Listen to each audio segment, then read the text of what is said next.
नमस्कार बच्चों, आज हम आरोह कक्षा 11 की पाठ्य पुस्तक में पद्य भाग का पाठ 1 पढ़ेंगे जिसमें कबीर के पद हैं। तो पहले सब्सक्राइब कीजिए और बेल आइकन को दबाइए।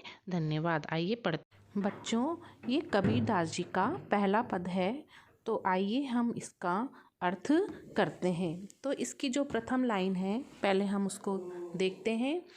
हम तो एक एक करी जाना। तो यहाँ पर कबीरदास जी ईश्वर की बात कर रहे हैं। बच्चों यहाँ पर देखो, यहाँ पर 2 बार आया है एक और एक। तो यहाँ पर आत्मा और परमात्मा को कबीरदास जी एक ही मानते हैं, क्योंकि वो एकेश्वरवाद पर जोर देते हैं। तो यहाँ पर कबीरदास जी कह रहे हैं, हम तो एक एक करी जाना।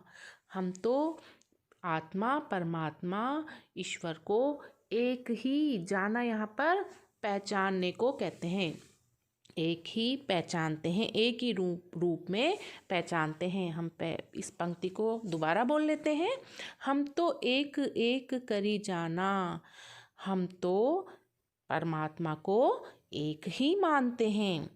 दो ही कहे तिन ही को दो जग, जिन नाहिन पहचाना। और जो ईश्वर को दो ही कहे, दो कहता है, जो आत्मा परमात्मा को अलग मानता है, अलग अलग मानता है, तिन ही को, उनको दो जग। दो जग यहाँ पर किसको कहा गया है?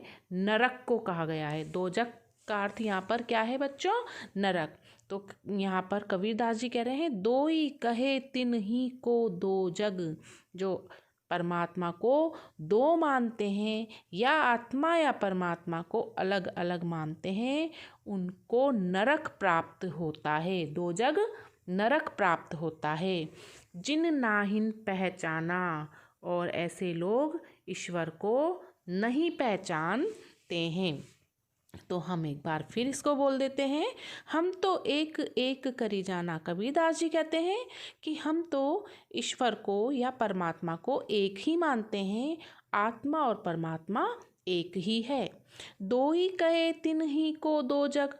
जो लोग इन्हें अलग अलग मानते हैं या दो बताते हैं, आत्मा परमात्मा को अलग अलग मानते हैं, तिन ही को दो जग, उनको नरक प्राप्त होता है। जिन नाहिन पहचाना। और वो लोग ईश्वर को नहीं पहचानते हैं।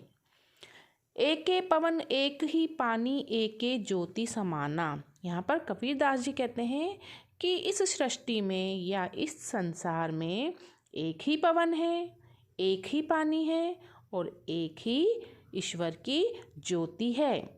एक एक खाक गड़े सब बांडे, एक एक कोहरा साना। देखो बच्चों, यहाँ पर कोहरा कुम्हार को कहा गया है, भांडे बर्तन को कहा गया है। तो यहाँ पर कबीरदास जी कहते हैं कि जिस प्रकार कुम्हार मिट्टी को सान कर एक ही मिट्टी, यहाँ पर खाक किसको कहा गया है? मिट्टी को कहा गया। एक ही मिट्टी से सारे बर्तनों को बनाता है। गड़े सब भांडे, सब बर्तनों को किससे बनाता है? एक ही मिट्टी से बनाता है। कौन बनाता है? कोहरा, कुम्हार।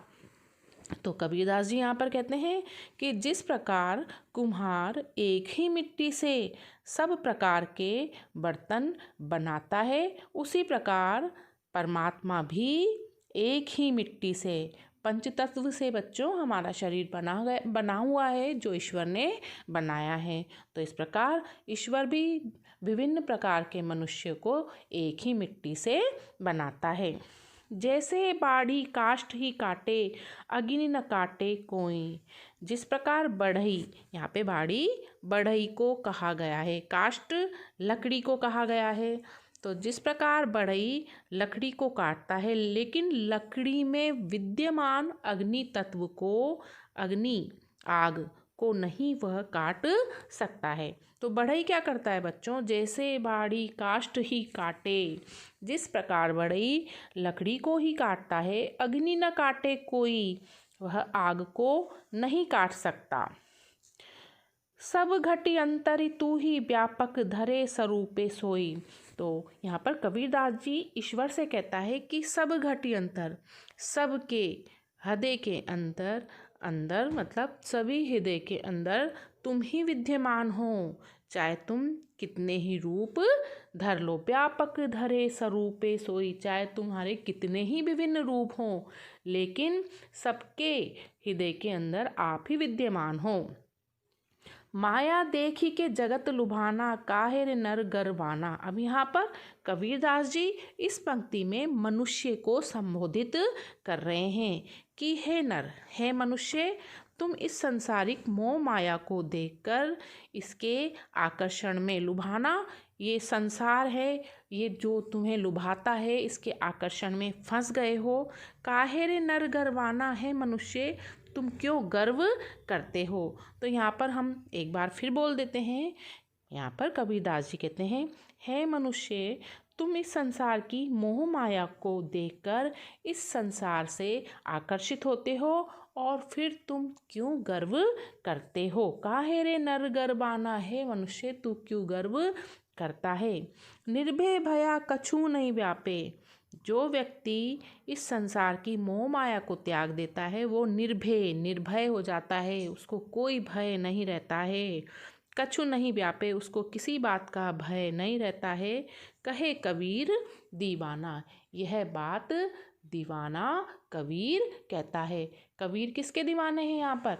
ईश्वर के दीवाने हैं। तो बच्चों, ये पद आप अच्छी तरह से समझ लीजिए। अब हम इसके बाद इसके दूसरे पद की व्याख्या करेंगे। तब तक के लिए धन्यवाद।